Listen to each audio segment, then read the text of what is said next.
Every year, hundreds of people go missing in national parks all over the country, and while most are found, many others simply vanish into thin air.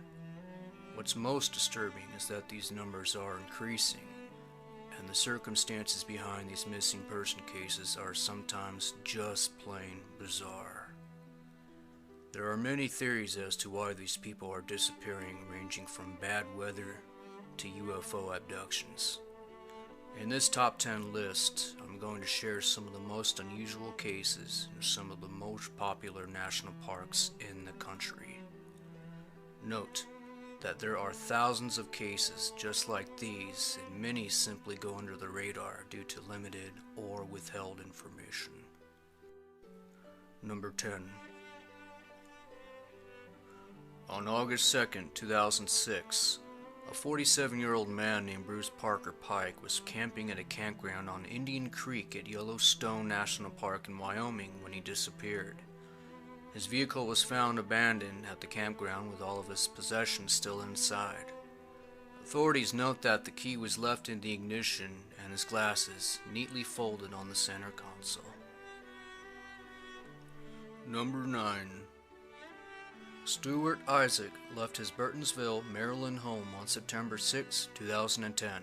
He left a note for his family saying he was going out on a cross-country trip. On September 26, his black 2009 Lexus IS250 was found abandoned at Craig Pass, along the section of Grand Loop Road leading to Old Faithful and West Thome in Yellowstone National Park in Wyoming. The car, which had vanity license plates reading Bellick, was unlocked and still had the keys inside. There were no hiking trails in the area, and Isaac has no experience hiking or camping. Investigators also concluded that there were no footprints leading to or from the vehicle. It was as if the 48-year-old had just vanished into thin air. Number 8. On November 2nd, 2000, 33-year-old Patrick T. Whalen of Denver, Colorado vanished while camping in the Cut Bank Creek draining beneath Medicine Grizzly Creek on the east side of Glacier National Park. Whalen's vehicle was found abandoned just outside the park along U.S. Highway 89, and some of his personal items were discovered back at his campground. Even stranger, a 33-year-old named David Moss disappeared from the same region 10 years previous to the day. Number 7. 24-year-old Derek Luking was last seen leaving the Microtel Inn and Suites in Cherokee, North Carolina at 4 a.m. on March 17, 2012. He has never been heard from again. His white Ford Escape was found at the Newfound Gap area in the Great Smoky Mountains National Park near the Tennessee-North Carolina state line at 8:30 a.m., but no one recalled having seen Luking himself at the park, and his family had been trying to find him since before he would have arrived there. Inside the vehicle was a note saying simply, quote, "Don't follow me," unquote. Luking had purchased maps of the Great Smoky Mountains National Park, a sleeping bag and a tent, as well as the following supplies: Gerber axe, part of a military survival manual, a knife sharpener, a Coleman combination compass and thermometer, 100 feet of black parachute cord, a headlamp, a pocket knife, granola bars, an iPod pouch, and a Bear Grylls survival tool pack including a small flashlight, a fire starter, and a multi-tool. He left many of these items in his car, including the tent and sleeping bag. He was never heard from again. Number 6. On October 8, 1976, 16-year-old Trenny Gibson, a sophomore, and about 40 other Bearden High School students were in the park on a horticulture field trip. The students were hiking from the parking area just below Klingman's Dome to Andrews Bald when Gibson was last seen hiking toward the parking lot. It was reported there was a group of students both in front and behind Gibson when she was last seen. The search for Gibson lasted several months before it was officially called off. In 1982, Bob Gibson, the girl's father, told the News Sentinel that he believed his daughter had been abducted and taken out of the park. What makes this case so disturbing is the fact that she was surrounded by other students, yet nobody saw anything suspicious. Number 5. 31-year-old James Dutton was last seen in Blue River, Oregon on June 15, 2012. He filed for a permit to hike and camp in Willamette National Forest between June 15th and June 18th. He has never been heard from again. Dutton was reported missing on July 9th after he failed to meet up with his family as scheduled.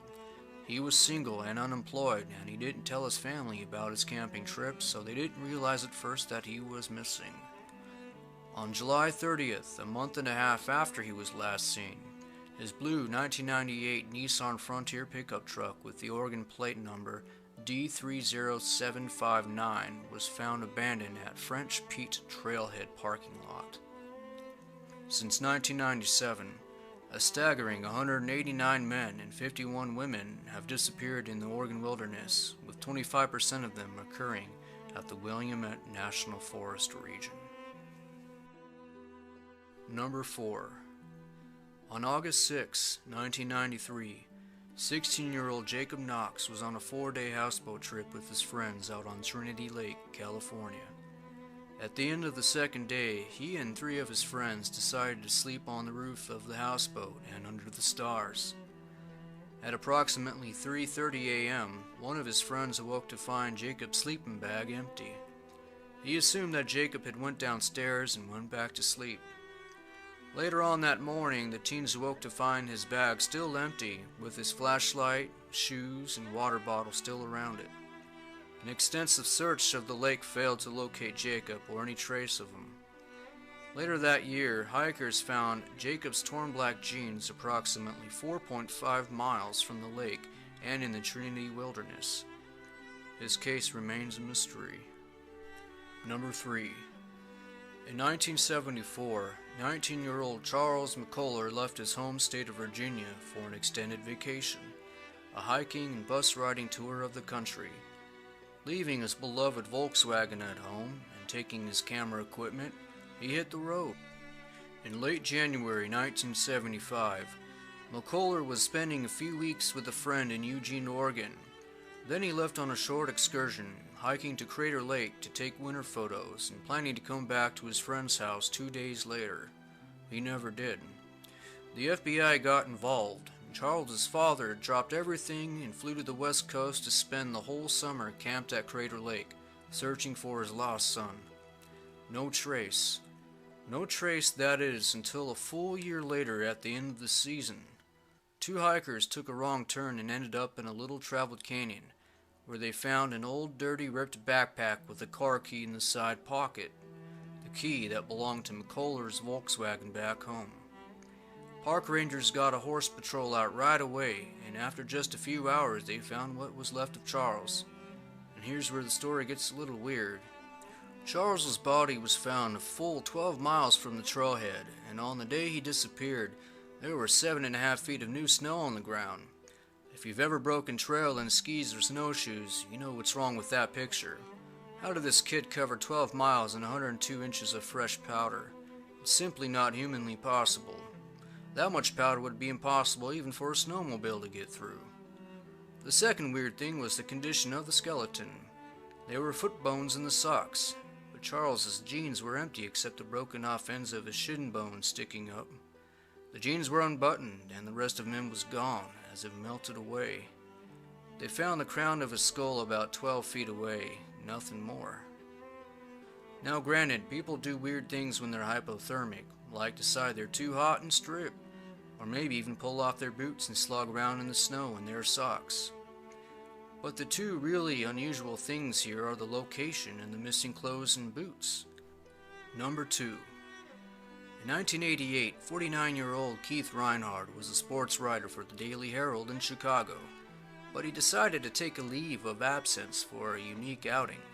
He moved to Silver Plume, Colorado, a small mining village near the Rocky Mountains. Reinhardt became fascinated by the story of Tom Young, a Silver Plume resident who disappeared under mysterious circumstances the year before. On September 7th, 1987, Young closed up his bookstore and walked into the mountains with his dog but never returned. Reinhardt decided to open up an antique shop in the former location of Young's bookstore and started working on a novel based on Young's disappearance. In an eerie coincidence, Keith Reinhardt soon became the center of his own unsolved mystery. He disappeared in those mountains as well. Number 1. Now this case here goes down as being one of the most bizarre out there, mainly due to the amount of manpower involved in the search and rescue effort. This case involves a 6-year-old boy named Dennis Martin, who was visiting the Great Smoky Mountains National Park with his father, his grandfather, his older brother, and 2 cousins on June 14, 1969. Martin was last seen between 2 and 4 p.m. that day as he played a game of hide-and-seek in Spence Field in the park near the Appalachian Trail. He disappeared behind a bush in the area and has never been seen again. An extensive manhunt and search and rescue effort took place thereafter for days and even months, but nobody can locate anything that would lead to his whereabouts. Martin was a special education student at the time of his disappearance and wasn't known for wandering off. I chose the Dennis Martin case as number 1 because this is the most common type of disappearance we see today in our national parks. This generally tends to happen with the younger folk and also in broad daylight. So next time you find yourself itching to get outdoors, you might want to consider the misfortune of these poor folks before you plan your trips. Be safe, everybody, and subscribe for more videos. Thanks for watching.